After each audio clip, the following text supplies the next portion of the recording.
দেখুন 25শে আগস্ট থেকে প্রতিদিন সন্ধ্যে 7:30টায় হঠাৎ করেই একটি নতুন ধারাবাহিকের টাইম স্লট ঘোষণা করে দিল চ্যানেল। শুধু একটি নয়, আরও বেশ কয়েকটি নতুন ধারাবাহিকের টাইম স্লট ঘোষণা হয়ে গেল। স্টার জলসা জি বাংলা মিলে একসাথে আসছে বেশ কয়েকটি নতুন ধারাবাহিক। তার মধ্যে জলসার আপকামিং কম্পাস এবং জি বাংলার আপকামিং কনে দেখা আলো। এছাড়াও আসছে ম্যাজিক মোমেন্টস, এসভিএফ, টেন্ট সিনেমার নতুন ধারাবাহিক। কম্পাস এবং কনে দেখা আলোর টাইম স্লট এখনো ঘোষণা হয়নি।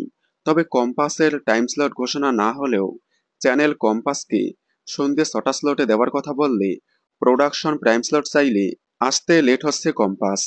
অন্যদিকে কনে দেখা আলো কবে থেকে শুরু হবে তা এখনো বলা যাচ্ছে না। তবে যাই হোক, আগামী 25শে আগস্ট থেকে শুরু হচ্ছে 3টি নতুন ধারাবাহিক। কথা হচ্ছে জি বাংলার দ্বিতীয় চ্যানেল জি বাংলা সোনারকে নিয়ে।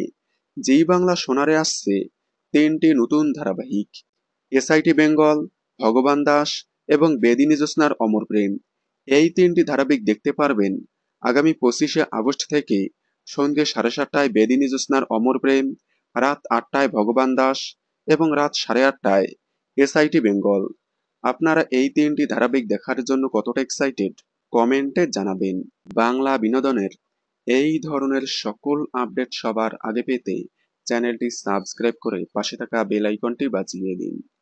ধন্যবাদ।